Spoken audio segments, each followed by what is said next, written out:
Olá pessoal, tudo bem? Passando aqui para dizer para vocês que eu tenho boas notícias, excelentes notícias. Saiu hoje o assento de nascimento do cliente que foi o processo mais difícil da minha história, mais difícil da minha vida como profissional atuando nestes casos. E eu vou explicar para vocês como foi. O cliente deu entrada em 2016. Neste caso, sozinho, não é? Deu entrada no processo na Conservatório de Registros Centrais aqui em Lisboa, com o assento de nascimento da mãe, que ele tinha achado da mãe e não tinha achado do pai. Entretanto, a filiação não estava estabelecida. Por quê?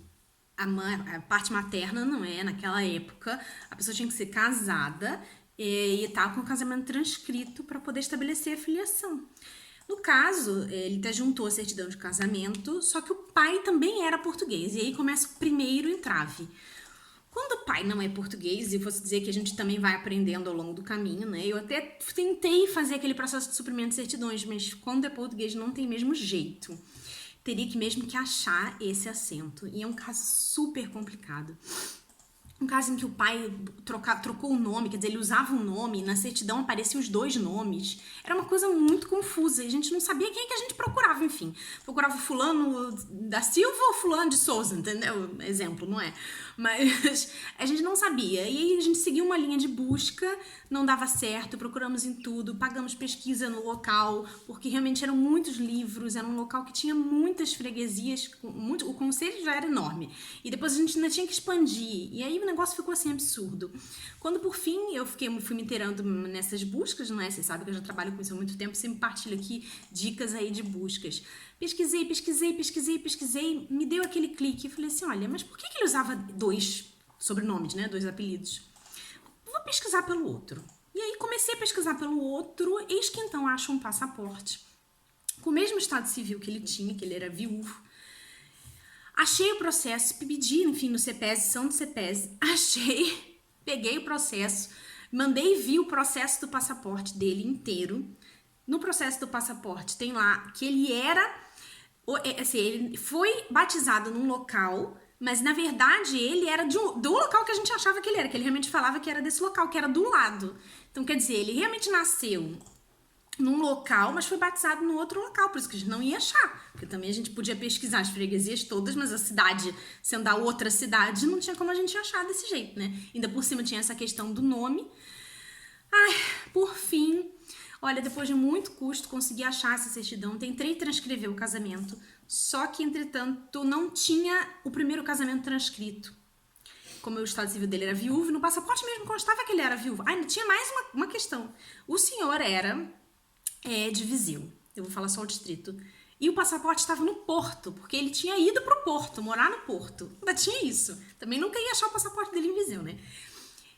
E aí então, tentei de qualquer forma transcrever esse segundo casamento, que era com a mãe do meu cliente, não consegui, porque tinha que ter os dados do primeiro casamento, e apesar de dizer que ele era viúvo, naquela certidão que ele apresentou não tinha sequer casamento transcrito, não tinha nada. No arquivo distrital também, que a gente pediu a certidão original, óbvio, também não tinha nenhum casamento transcrito. Fiz minha exposição. Para transcrever, o casamento não deu jeito. Apesar de que a gente sabe que a morte dissolve o casamento, então, em teoria, ele também não teria nenhum impedimento, né? Mas não deu jeito, fiz a exposição à conservadora, né? Marquei reunião, fui nas centrais, fiz a exposição com ela, falei, olha, mas não consigo transcrever o casamento, não tem jeito, mas tá aqui estabelecida a filiação paterna, não é? E a mãe tem um assento, mas a gente não conseguiu estabelecer, se a senhora aceitar, porque tem muitos casos que os conservadores às vezes aceitam. A própria certidão de casamento brasileira, para estabelecer a filiação, ainda que não se consiga fazer a transcrição, alguns casos aceitam. Nesse caso, ela pediu outros documentos, enfim. No final das contas, assento de nascimento em mãos.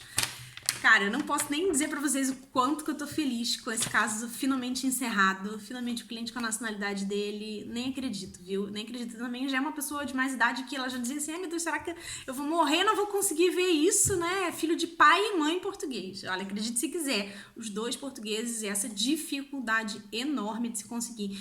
Vocês não vão acreditar, mas é verdade. Eu passei, eu acho que mais de um ano em busca da certidão do pai dele.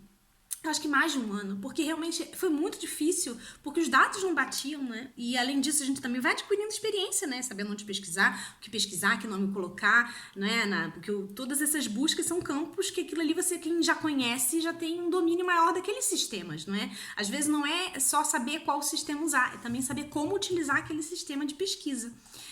E é isso. Olha, só para partilhar com vocês que hoje é um dos dias mais felizes da história da minha carreira aqui, trabalhando como nacionalidade portuguesa. E o cliente também com certeza vai hoje estourar em um vinho português, uma champanhe, porque... champanhe não, que champanhe é francesa. Um vinho português. Porque ele vai estar muito feliz, eu tenho certeza, já vou falar com ele. Tchau.